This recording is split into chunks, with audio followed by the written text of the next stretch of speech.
आपने कहानी के पिछले भाग में देखा कि आराध्या और रुद्राक्ष की पहली मुलाकात मरीन ड्राइव पर होती है। अब आगे आराध्या की टैक्सी सिंघल मेंशन के बाहर आकर रुकती है। आराध्या टैक्सी से अपना सामान उतारती है और टैक्सी वाले को किराया देकर अपना सामान लेकर सिंघल मेंशन के मेन गेट पर पहुंचती है और गेट पर खड़ी रहकर एक नज़र सिंघल मेंशन पर डालती है, जो बाहर से बहुत ही भव्य और सुंदर नजर आ रहा था। आराध्या अपना सामान लेकर मेन गेट से होकर अंदर दाखिल होने की कोशिश करती है। तभी गेट पर दोनों मौजूद सिक्योरिटी गार्ड्स आराध्या को वहीं रोक लेते हैं और आराध्या से कहते हैं, लड़की कौन हो तुम और अंदर कहाँ घुसे आ रही हो? जानती नहीं हो यह सिंघल साहब का घर है। यहाँ किसी को भी बिना सिंघल साहब की इजाज़त के आने की परमिशन नहीं है। चलो अपना सामान लेकर निकलो यहाँ से। सिक्योरिटी गार्ड के इस तरह बात करने के बावजूद भी आराध्या गुस्सा हुए बिना चेहरे पर मुस्कान लिए सहज भाव से कहती है, मैं जानती हूँ भैया, आप दोनों अपनी ड्यूटी निभा रहे हैं। आपको मुझे अंदर जाने से रोकने का पूरा हक है, लेकिन मैं बिना वजह अपना सामान लिए नहीं खड़ी हूँ। आपके सिंघल साहब यानी अभिजीत अंकल की इजाज़त से ही मैं यहाँ आई हूँ। आप एक बार अभिजीत अंकल से फ़ोन पर मेरी बात करवा दीजिए, आपकी गलतफहमी दूर हो जाएगी। आराध्या की बात सुनकर एक सिक्योरिटी गार्ड कहता है, लड़की तुम्हारी बात सुनकर हम बेवजह सिंघल साहब को परेशान नहीं कर सकते। तुम निकलो यहाँ से, हमारा समय बर्बाद मत करो। सिक्योरिटी गार्ड की बात सुनकर आराध्या भी कहती है, भैया मैं कब से आपको समझाने की कोशिश कर रही हूँ, पर आप है कि समझने को तैयार ही नहीं है।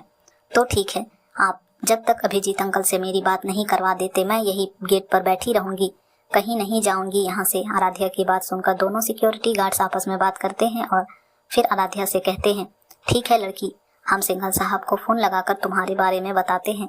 वैसे क्या नाम है तुम्हारा? एक सिक्योरिटी गार्ड ने आराध्या से पूछा।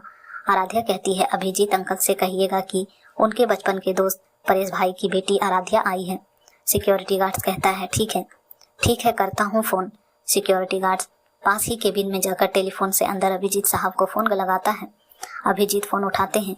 सिक्योरिटी गार्ड कहता है, साहब गेट पर एक लड़की आई है, अपना नाम आराध्या बता रही है और घर में आने की जिद कर रही है। सिक्योरिटी गार्ड आगे कुछ बोलता उससे पहले ही अभिजीत कहते हैं, उस लड़की को अंदर आने दो, वह इस घर की मेहमान है। सिक्योरिटी गार्ड कहता है, जी साहब, जी मैं उन्हें अंदर भेजता हूँ। सिक्योरिटी गार्ड फ़ोन रखता है और आराध्या से कहता है, सॉरी मैडम जी, जो हमने आपको अंदर जाने से रोका, आप अंदर जा सकती है। और प्लीज़ मैडम जी, हम दोनों ने आपसे इस तरह बात की, इसलिए आप सिंघल साहब से हमारी शिकायत मत कीजिएगा। सिक्योरिटी गार्ड्स की बात सुनकर आराध्या मुस्कुराकर प्यार से कहती है, आप चिंता मत कीजिए भैया, मैं कोई शिकायत नहीं करने वाली। आप दोनों तो बस पूरी ईमानदारी से अपनी ड्यूटी कर रहे थे, आप दोनों ने कुछ गलत नहीं किया। यह कहकर आराध्या एक हाथ से अपना ट्रॉली बैग खींचते हुए और एक हाथ में हैंड बैग लिए सिंघल मेंशन के मेन गेट से होते हुए अंदर बढ़ती है। अंदर जाते हुए आराध्या की नज़र अपने आसपास चारों ओर जाती है। वह देखती है कि एक तरफ बड़ा सा स्विमिंग पूल बना हुआ है जो बहुत ही खूबसूरत लग रहा था और दूसरी तरफ एक बड़ा सा गार्डन बना हुआ था जिसकी शोभा देखते ही बन रही थी, जिसमें मौजूद विभिन्न विभिन्न जातियों के पेड़ पौधे और खूबसूरत और महकदार फूलों की क्यारियां गार्डन की शोभा बढ़ा रही थी। यह सब देखकर आराध्या सहज भाव से मुस्कुराते हुए आगे बढ़ रही थी, पर उसके मन में घबराहट हो रही थी कि इतना बड़ा आलीशान घर, इतने बड़े लोग, इन सब के बीच में इस घर में कैसे एडजस्ट कर पाऊंगी और क्या इस घर के लोगों मेरा घर में रहना स्वीकार कर पाएंगे? क्या मेरे इनके घर में रहने से इन्हें परेशानी नहीं होगी? मन के भीतर यही सब उलझन लिए आराध्या के कदम अंदर ही तरफ बढ़ रहे थे। जैसे जैसे आराध्या के कदम घर में जाने की दूरी तय कर रही थी, आराध्या के मन में संकोच गहराता जा रहा था। आराध्या घर में प्रवेश करती है। आराध्या अपनी नजरें चारों तरफ दौड़ाती है। घर बाहर से जितना सुंदर नजर आ रहा था, अंदर से उतना ही सुंदर और आलीशान था। घर में प्रवेश करते ही सामने एक बड़ा सा आलीशान लिविंग एरिया, जिसमें हर चीज वस्तु बहुत ही यूनिक थी और प्रॉपर्टी ऑर्गेनाइज तरीके से रखी हुई थी। और लिविंग एरिया के बीचों बीच सीलिंग पर लगा हुआ बेशकीमती और सुंदर सा झूमर लिविंग एरिया की शोभा में चार चांद लगा रहा था। आराध्या अभी घर का मुहैया कर अपनी नजरें सामने की ओर रखती है, तभी उसे ऊपर से नीचे की ओर सीढ़ियों से आते हुए एक उम्रदराज आदमी और उम्रदराज औरत नजर आते हैं। उन्हें देखकर आराध्या चेहरे पर मुस्कान लिए मन ही मन कहती है, शायद यही अभिजीत अंकल और उनकी वाइफ है। वह आदमी और औरत सीढ़ियों से होते हुए नीचे लिविंग एरिया में आते हैं, जो अभिजीत और रूपाली ही थे। और अभिजीत आराध्या से कहते हैं, आराध्या बेटा, वहाँ क्यों रुक गई? अंदर आओ, अपना ही घर समझो, संकोच करने की बिल्कुल जरूरत नहीं है। उनकी बात सुनकर आराध्या दरवाजे से अंदर की तरफ चेहरे पर बड़ी सी मुस्कान लिए आती है और कहती है, आप ही अभिजीत अंकल है ना? यह कहते हुए नीचे झुककर अभिजीत के पैर छूती है और फिर पास ही खड़ी रूपाली जी के भी पैर छूती है। रूपाली जी आराध्या को ऊपर उठाते हुए कहती है, हमेशा खुश रहो बेटा, जीते रहो। और अभिजीत से कहती है, सचमुच अभिजीत जी बहुत ही प्यारी है परेश भाई की बेटी। आराध्या के गालों को सहलाते हुए रूपाली जी कहती है।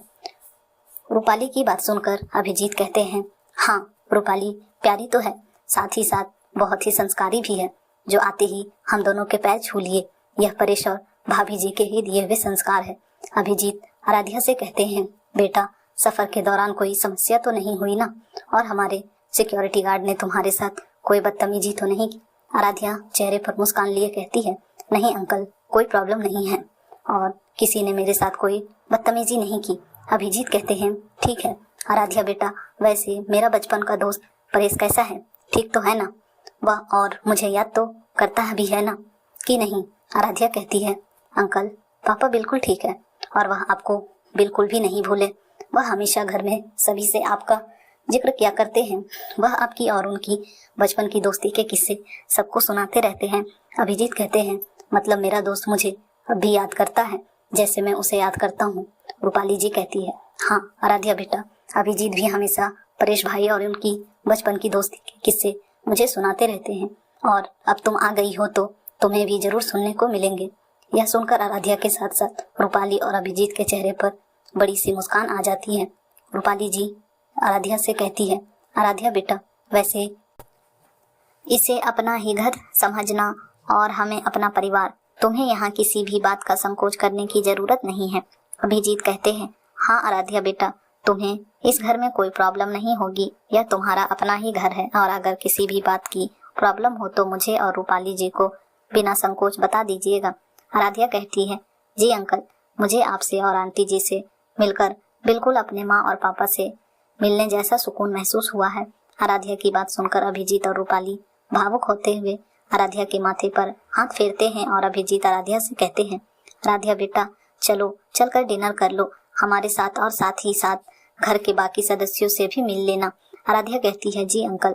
अभिजीत और रूपाली से मिलने के बाद आराध्या के मन का संकोच बहुत हद तक कम हो गया था। अब आराध्या ने मन ही मन थोड़ी चैन की सांस ली थी। आराध्या अभिजीत जी और रूपाली जी के साथ डाइनिंग टेबल पर पहुंचती है डिनर के लिए। अभिजीत बैठते हैं और आराध्या से भी बैठने को कहते हैं और पास ही खड़े सर्वेंट से कहते हैं, जाओ जाकर घर के सभी मेंबर्स को बुला लाओ डिनर के लिए। सर्वेंट कहता है, जी सर। अभिजीत के कहने पर सर्वेंट सभी सदस्यों को नीचे डिनर के लिए बुला लाता है। राशि, मोहित और आर्यन, रुद्राक्ष अभी भी घर से बाहर ही था, घर पर मौजूद नहीं होता है। राशि, मोहित और आर्यन नीचे लिविंग एरिया में आते हैं और डाइनिंग टेबल के नजदीक आकर सभी आराध्या की तरफ हैरानी की दृष्टि से देखते हैं। अभिजीत सभी से कहते हैं, आइए बैठिए सभी चेयर पर डिनर के लिए और साथ ही साथ मैं आपको आराध्या से मिलवाना चाहता हूँ, जो मेरे बचपन के दोस्त परेश भाई की बेटी है, जिसके बारे में मैंने आज सुबह ही आप सभी को बताया था। राशि कहती है, जी पापा, मुझे याद है, आपने बताया तो था। फाइनली आराध्या से मुलाकात हो ही गई। राशि आराध्या की तरफ अपना हाथ बढ़ाते हुए कहती है, हेलो आराध्या, पापा ने तुम्हारे बारे में बताया था, nice to see you. Aaradhya भी राशि से हाथ मिलाते हुए कहती है, मुझे भी आपसे मिलकर अच्छा लगा। अभिजीत कहते हैं, आराध्या, यह मेरी सबसे बड़ी बेटी राशि है, तुम इन्हें बड़ी बहन मानकर राशि दीदी बुला सकती हो और यह राशि के पति और हमारे घर के जमाई मोहित है। मोहित भी मुस्कुराते हुए आराध्या से हाथ मिलाता है और आराध्या भी उन्हें हेलो बोलती है और अभिजीत के बोलने से पहले ही आर्यन कहता है, हेलो आराध्या, मैं आर्यन, इस घर का और सिंगल परिवार का छोटा बेटा। वैसे मैं आपको आराध्या दीदी कहकर बुला सकता हूँ ना, आप मुझसे बड़ी जो है। आराध्या मुस्कुराते हुए कहती है, बिल्कुल आर्यन, आप मुझे दीदी बुला सकते हैं, आखिर आप मेरे छोटे भाई जैसे ही तो हैं।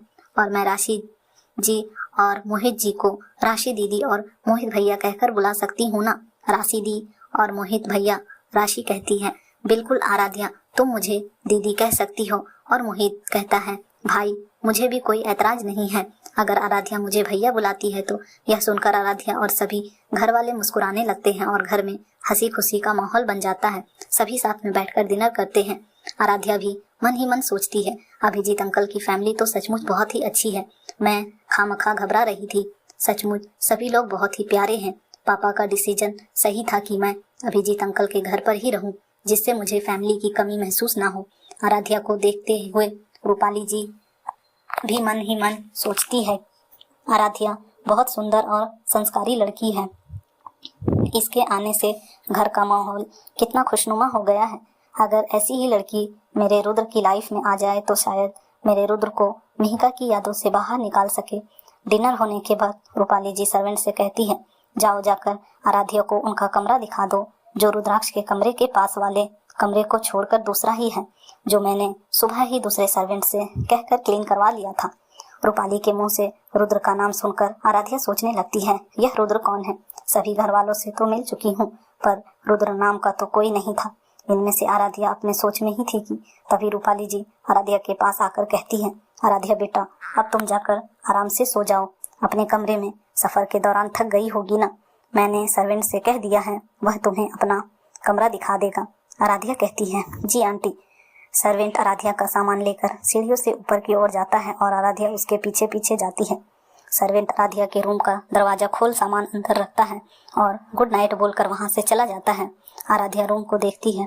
कमरा एकदम साफ सुथरा था और बड़ा भी था और सारी चीजें व्यवस्थित अपने जगह पर रखी हुई थी। आराध्या अलमारी खोलकर अपना सामान व्यवस्थित ढंग से उसमें रखती है और फिर नाइट सूट के लिए बाथरूम में जाती है और नहाकर बाहर आती है, जिससे उसके सफर के दौरान की थकान मिट जाए। और फिर बालकनी में आकर खड़ी हो जाती है और बालकनी से बाहर की तरफ देखने लगती है, जहाँ से उसे खूबसूरत गार्डन नजर आ रहा था और उसमें खिले हुए रंग बिरंगे फूल। यह सब देखकर आराध्या थोड़ी देर यूं ही खड़ी बाहर गार्डन की तरफ देखती है और फिर कमरे में आकर बैठ जाती है और सोचती है, कल से वह अपने काम पर जाएगी और उसकी जिंदगी का नया सफर शुरू हो जाएगा। उसके सपनों की तरफ कल उसका पहला कदम होगा। यही सब सोचते हुए आराध्या अपनी आंखें बंद करती है और थोड़ी देर में ही नींद के आगोश में चली जाती है। क्या होगा जब सुबह आराध्या की दोबारा रुद्राक्ष से मुलाकात उसी के घर में होगी, और क्या होगा आराध्या और रुद्राक्ष का रिएक्शन जानने के लिए पढ़ते रहिए मेरी चाहत सिर्फ तुमसे।